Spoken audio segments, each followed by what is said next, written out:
kay Nas Arellano pa. Kaya lang dito sa EAC, hindi pa siya nagkakaroon ng breakout game.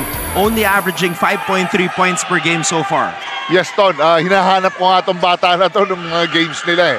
Baka siguro talagang hinahanapan pa ng right timing para hindi mabigla ito si Doromal. Magandang pag-integrate niya sa team. Pero kailangan nila ang presence niya kasi nandun naman yung laro ni Pagsanhan plus yung sila Gortiza. But kahit pa paano makaka 8 to 10 points itong bata na to pagka hinabaan ni Coach Cabiltes ang playing time.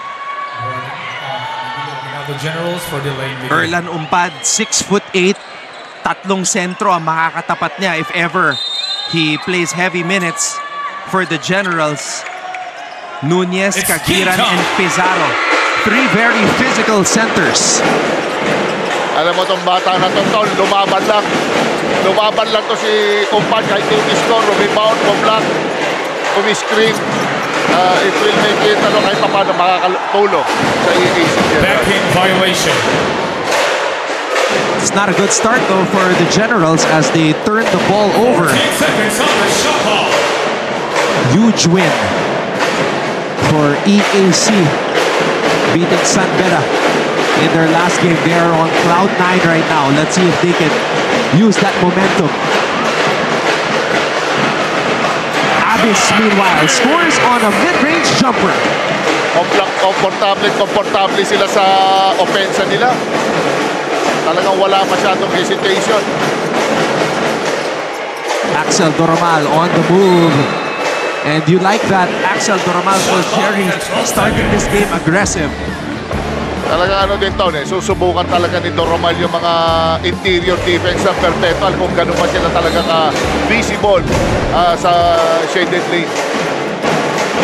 Axel to Harvey. Airballs that shot. Bola na kay Mark Goho Cruz. MGC on the move. Oh. Call for traveling there. Yeah. Kailangan talaga yan. Kahit pa paano ngayon, you have to establish your pivot foot, especially mga ganun, shot fake ka.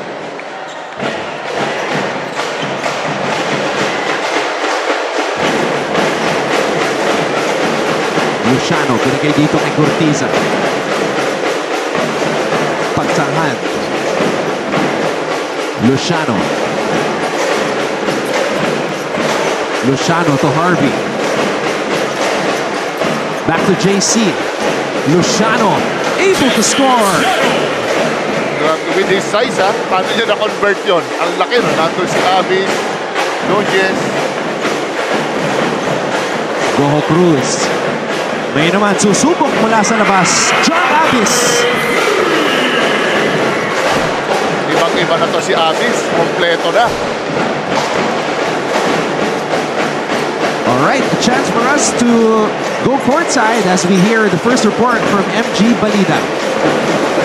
You know, as they say, it's not about how many games you've won. It's about how you bring hustle in every play. These two teams playing to the EAC Generals versus the Perpetual Altas has tasted 2 significant wins and 2 key losses, which shows kung gaano sila nagiging agresibo as the days go by para makamit ang mga ninanais para sa season na ito. When I asked both of the team captains tungkol sa mga natutuhan nila with their previous games para sa kampo ng mga General, even though Nobby Lucero isn't playing today because of his injury in his left foot, King Gortiza believes that they can always step up. Also, despite having the emotional and historic win versus San Beda, for him, the season is too long to celebrate too early.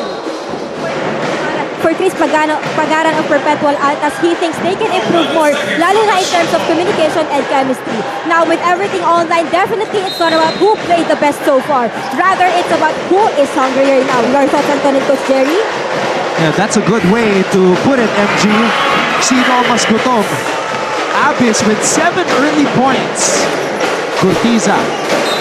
And that's a foul on Pagaran. But what a start for John Abis. Abis already exceeding his average, Coach. Abis is averaging 6.5 points per game. Meron na siyang 7 puntos. Scoring mode si Abis ngayon. Pero very accurate. Talagang perimeter. Tira niya yun eh. Talagang dapat hindi mo na i-give up yun. Lalo-lalo na. It's closer to the basket.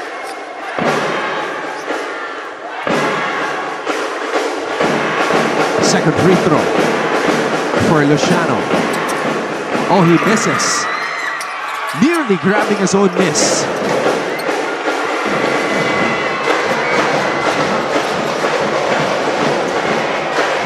Goho Cruz. Abis taps it. Pagara could not convert, a little bit short on that jumper. Yan ang problema nila. Pag hindi mo binax out ang Perpetual. Axel missing on that shot.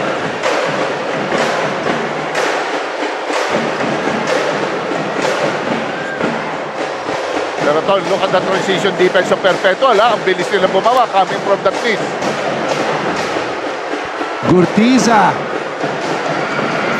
Too strong from the baseline. Players diving for the loose ball. Here come the Altas. Abis. Signature shot. It's that one-handed jump hook by John Abis. And he has all of Perpetual's 9 points. Timeout EAC.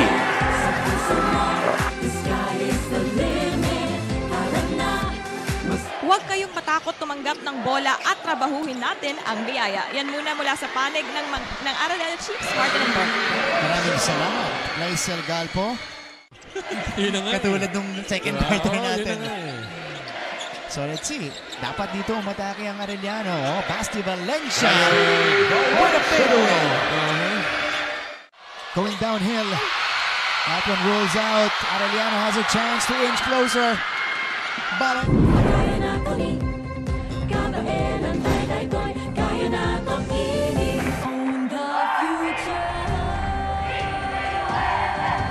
NCAA Mancom representative Mr. Frank Gusi of the University of Perpetual Health System Dalta. And over on the other side, that's Dr. Lorenzo of Emilio Aguinaldo College. And their second-year EAC head coach, Gerson Cabindes. Medyo nagpalit kagad ng personnel si Coach Cabindes. Nakita niya parang napagalan siya kay Umpad. Inasok si Optana.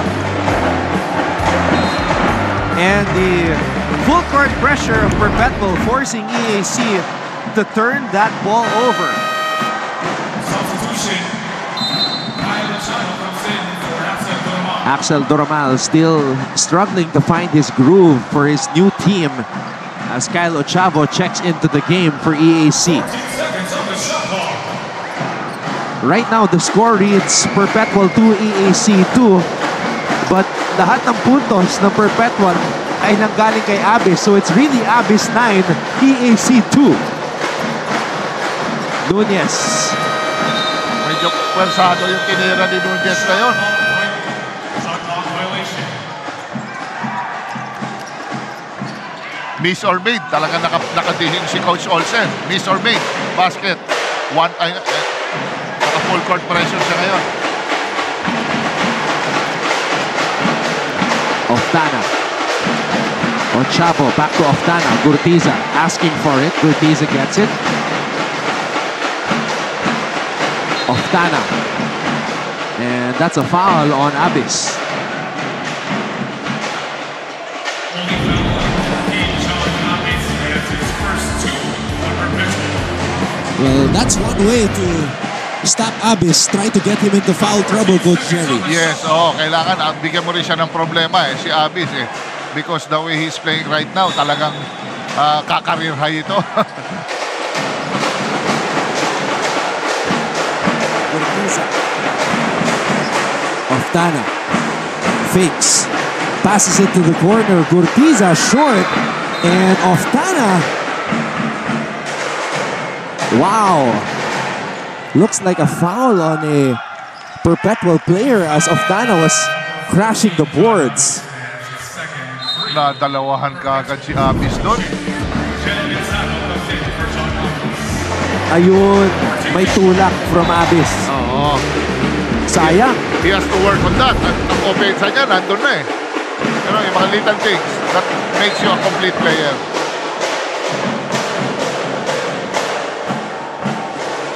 Sayang. Kung tumagal pa sana si Abis sa floor, baka mas tumaas pa yung puntos niya, Coach. Yes, oo. Minsan talagang hindi mo na rin siya, hindi na siya role player noon, katulad ng last year. Oftana. Gurtiza blocked. Gurtiza grabs his own miss. Oftana. Short.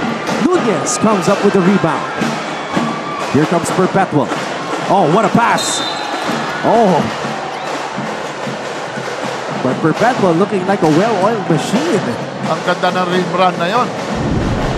Talagang klaro, they did that middle open only for the big guys.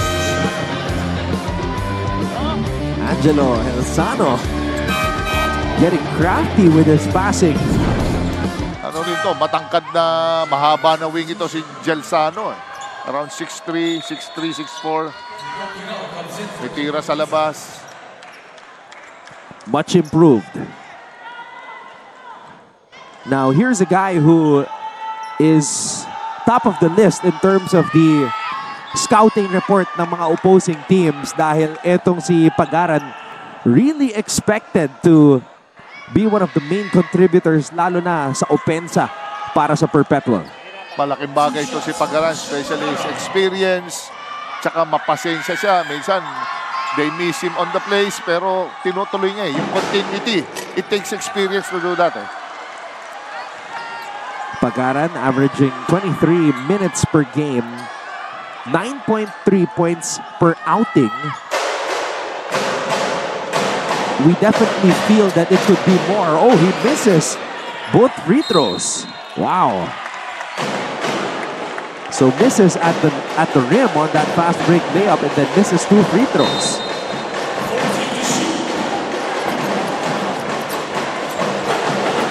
Pagaran. And finally, Pagaran drains a jumper. Masama ang gising ng EAC, Coach. Oo, yan ang maganda sa jump shooter. Hindi kahit sabihin mo naka-close in sa'yo, malakas yan tumalon, kuha pa rin niya yung arc niya. Nag-miss ka sa free throw, dalawa, pero end one naman. You have to be persistent if you're going to be one of the main scorers, Coach. Pagaran. 3-point play completed, but you can see he's still shaking his head because he was unhappy with what happened prior to that. Kaya naman, they're settling for a 1-3-1 half-court pressure. Kinal. Goho Cruz skying high for the rebound, just couldn't hold on to it. Ochavo. And that's gonna be a foul. 2 free throws coming up. Yeah, especially sa mga big guys, yung mga shot fake na yan. Lalo na pag kakagat ka dyan sa plate. Malakas sa foul.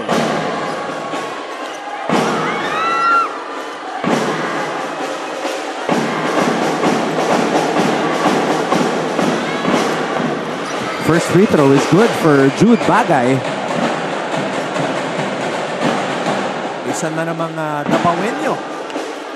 Ito si Jude Bagay.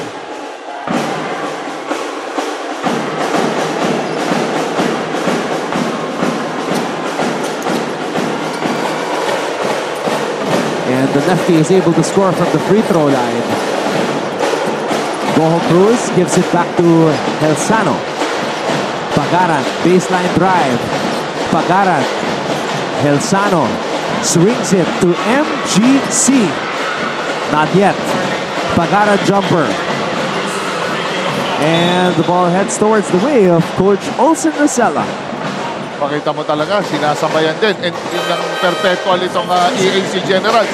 And also, they trap it Yung first pass, they trap right away. Kaya nakita mo, nag-iba kagad ng tempo yung laro ng mga play ng Perpetual kanina. Inigo Montemayor is now in para dito sa Perpetual.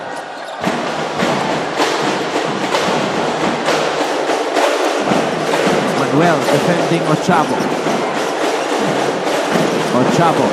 Oh, showtime! just a little bit too strong at nabitawan din niya ang bola at the rim. Montemayor from the corner. That's a 3. Yan ang hinahanap ni Coach Olsen eh. Yung mga ganyang mga shooter na akala mo hindi titira eh. And surprisingly, wala pa si Moral dito. Ton. Yep. Boral has been coming off the bench also for Betwell. All 4 games, JP Boral has come off the bench, but he's averaging 9.5 points per contest. Ayun na, pinasok na. Ayun na, narinig tayo ni Coach Olsen. And ito si Optana, Ton, he has to be creative para lumaban sa rebounding against EAC Generals. Hindi pwede pa ano-ano ka lang. Nunez. Helsano. Naagaw ni Kinal. Kinal. Oftana. Ochavo. Oh, good ball movement. Ganda ng pagka-roll nun. All the way to the basket. Di na nag-pick and pop. Nakita niya, hindi siya tumatama kanina eh. Twice, thrice, hindi tumatama si Oftana. Buti naman, din-right niya. What a finish right there by Oftana. Another big guy na naman kay Coach Olsen. Pizarro. Another solid big guy. Tatlo yan, Coach Jerry. 3 solid centers. Oo, 3 bigs ngayon si Coach Olsen. Yung pangatlo, si Kagiran.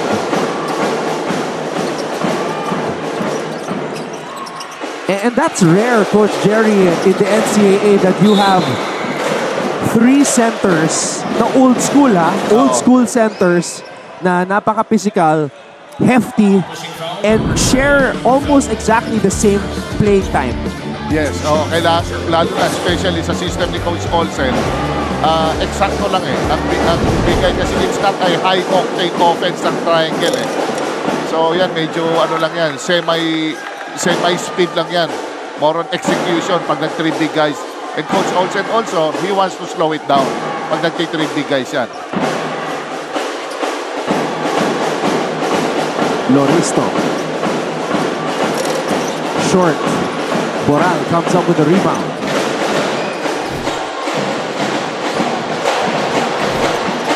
Boral, can he get going today? Helsano.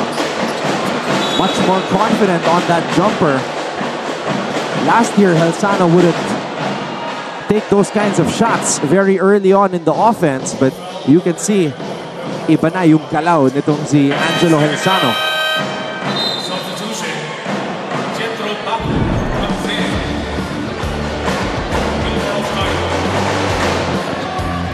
Another big guy, Bakod.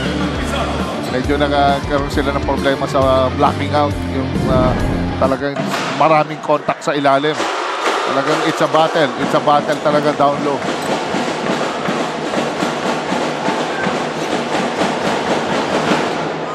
Papahinga muna si Oftana. Oftana.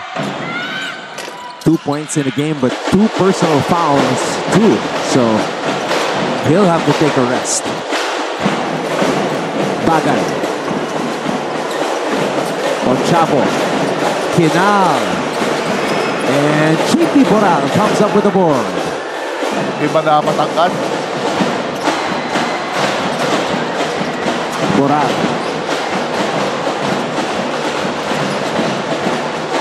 Orgo. Helsano for 3. And look at that battle for the loose ball between Pizarro and Loristo. Diyan talaga yung kailangan mo mag-wait. Kasi, you know, let go lahat dyan eh. Pagka, if you're jacking for position, they allow that. Yung physicality, yung mga konting bumps, konting clip. And now Coach Olsen Ursela calls a timeout. His team is on top by 10. Ano doon? Right of the jump ball. King Gortiza off Eto the na. screen. Iyon He naman. knocks it down. Wasting no time to make his presence felt. As expected para dito kay King Gortiza. Ongotan. Pull-up jumper is up. Here comes Harvey Pagsanhan. Ayun na naman si What a Corteza on the pass. fast break. Corteza on the touchdown. EAC is starting off strong. Nagulat ako, sinabi niya, Nico, It's the Tropa Camp. Very early here in the morning at the Phil Oil Eco Oil Center in San Juan. Ladies are looking nice on this weekend. And the guys looking like the ones in the classroom who love to sit in the back. Yung mga magkakabarkada. Ikaw ba, Coach, back in the day when you were a student, did you like sitting in the back of the class or you had to because of your size? Oo, siyempre, back of the class. Basta huwag lang doon sa garbage can, katabi. Oo, matangkad tayo eh. So, hindi by choice yon, Coach? Hindi. Ano na yun, mas better sa akin pag sa likod talaga. Okay. Oo, hindi ka mako-conscious eh. Pag nasa harap ka, sometimes you're conscious because everybody can see you. Yes, oo. Pero dito sa rebounding, hindi pwedeng lagi ka nasa likod. Hindi pwede, hindi pwede. You have to go in front. Better chances ang makuha mo bola. Coach Jerry, Perpetual has out-rebounded EAC 16-11. Oo. Tsaka Coach Olsen is giving them different looks. Nagwa-1-2-2, nag-2-2-2-1, babalik sa zone. So, kailangan quick thinker ang mga gwardiya ng EAC Generals dito. How to break the zone. Pizarro comes up with a rebound. Orgo to JP Boral. Back to Sean. Orgo throws it out to Pizarro. Boral back to Orgo. Orgo. Helsano finding an open shot.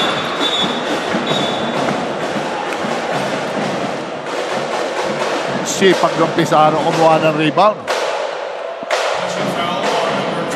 You really have to locate him. Kung pwede mo siyang i-box in one. Just to see. Ang galing eh. Alam niya kung saan natalbog ng bola eh.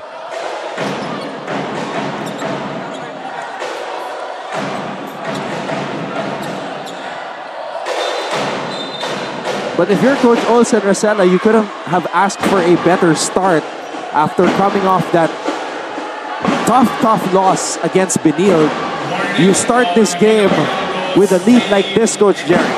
Sigurado ito. Talagang binigyan ni Coach Olsen ng ano ito, ng hard practice just to move on. Kalimutan na nila eh. It's a tough loss and looking forward kagad siya sa next game. Baka yan ang ina-avoid mo eh. Coach, yung pangatlong sentro, pinasok na ni Coach Olsen, si Kagiran. Oo. Lahat, bibigyan niya ng 53, 4 rebounds lahat ito. Mababa ng konti performance mo. Yan. So yan ang rotation ni Coach Olsen at the 5. It's a battle of possession eh. It's a battle of possession. So, kung wala kang makukuha ang rebound, walang isushoot sila Goho, walang isushoot sila Montemayor, Gelsano, Orgo.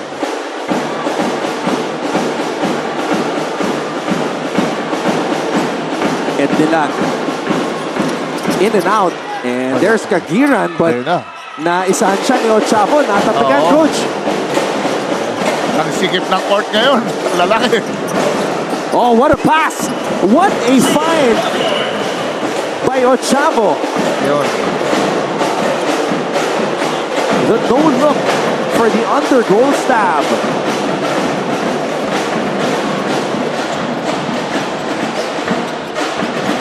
Boral, Kagiran, and Kagiran is fouled. Pero I like yung EAC Generals aggressiveness ha. Itong nakikita natin eh. Aggressiveness kahit nasusutan ka. Siyempre, hindi mo naman ma-avoid yan. Pero pag yung aggressiveness, hindi nawawala. And what a play. This is coming off that steal by Kyle Ochavo. Coach, how do you prevent yourself as a big man na hindi ka maaagawan once you get the rebound? Normally, if you're being pressured, it's either you don't put the ball down, you keep the ball up, or you dribble out. Okay. And always look for the guard. And you have to tell the guard na, hey, lapitan mo ko. Or pwede ko i-hand off sa'yo. Huwag kang mawawala sa vision ko. So the problem with Kagiran there was he put the ball down, kaya Yes. natapikan siya mula sa likod ni Ochavo. Yes, alam mo yun, yung aabangan ng mga guards yan, yung baba talaga eh. So yun, nandun. And here comes Ochavo using the speed. Kinal, binalik dito kay Ochavo. Kinal. And finally, EAC finds a basket from beyond the arc. Sila naman ngayon ang pumepreso. Boral. Breaking free. Shapy Boral. Everything but the shot, but you can see the potential of this guy. With the length and athleticism. Oh, another nice pass by Ochavo and Milan just unable to finish. Hindi ka pwede recipient lang ng ng takbo ng fast break ng perfecto. Dapat kayo din. There's that triple by the fourth-year guard, Kinal. Pag dumadrive si Ochavo at pumapasok sa paint, as a teammate, you have to be ready. Iba ang quickness eh. Parang grabe speed. Ochavo. And nila. Oh, air balls that free throw.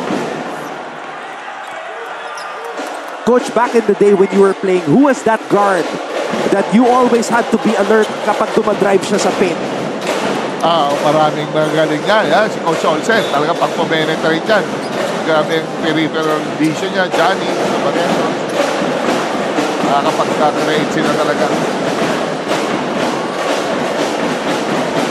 Borgo. Kagiran. Oh, poor pass. Picked off. Mahina pa siya sa high-low offense. And Helsano. Medyo pinilit ni... Jump ball. Pinilit ni It's good defense by Angelo Helsano. Forcing that jump ball. All ball. Medyo ganyan talaga pagka masyadong full court pressure, you have to use your bench. Hindi kaya lang ng 8-man rotation. Kailangan abot ka talaga mga 10 to 12 man line sa lineup. 10 seconds left here in the first quarter. Boral to Movida. Movida for 3. Too strong. Ochavo will run out of time. And that will do it for the first quarter of play. Coach Olsen Racela and his Perpetual Altas up ahead 18-12 against EAC.